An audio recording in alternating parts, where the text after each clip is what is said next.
Mayong adlaw, I will not be answering any questions for today, but I will be relaying a message. So, the day he was flown to The Hague, I sent my papa on his Viber what I posted on social media that day.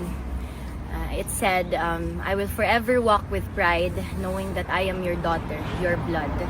The strength you raised me with will go untamed. I will stand by the promise I made you today. I love you. And dare I say, it did go untamed. No? There is nothing and no one on this earth I will not face for my family, for my papa.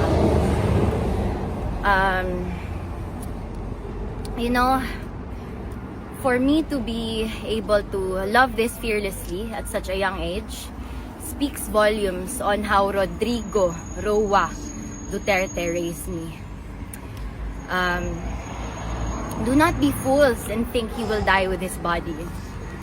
His fire burns in the bluest of blue through Congressman Pulong Duterte, Vice President Sara Duterte, Mayor Baste Duterte, and through me, was nobody yet but just his kitty.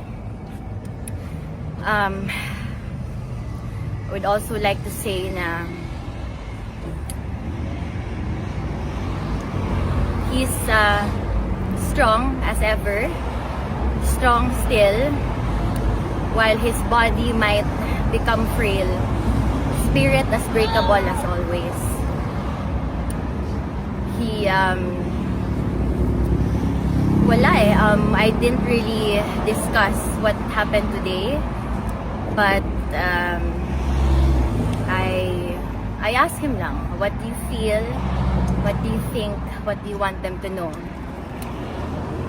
Invictus, out of the night that covers me, black as the pit from pole to pole, I thank whatever gods may be for my unconquerable soul.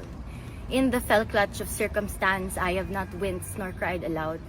Under the bludgeonings of chance, my head is bloodied but unbowed. Beyond this place of wrath and tears looms but the horror of the shade, and yet the menace of the years finds and shall find me unafraid. It matters not how straight the gate or how charged with punishments the scroll. And he did tell me to emphasize this part. I am the master of my fate. I am the captain of my soul. So, he will live longer than you think. His immortality will be seen on the minds and in the hearts of every Filipino he has saved, and very long after that through his every descendant. So, if you've noticed, the strongest and most controversial personalities are always either to love or to hate. So remember this, no matter how much you hate PRRD, there will always be someone, no scratch that, there will always be millions who love him just as much or even more. Yes. If you think you will win, no, you will not, because either way, Invictus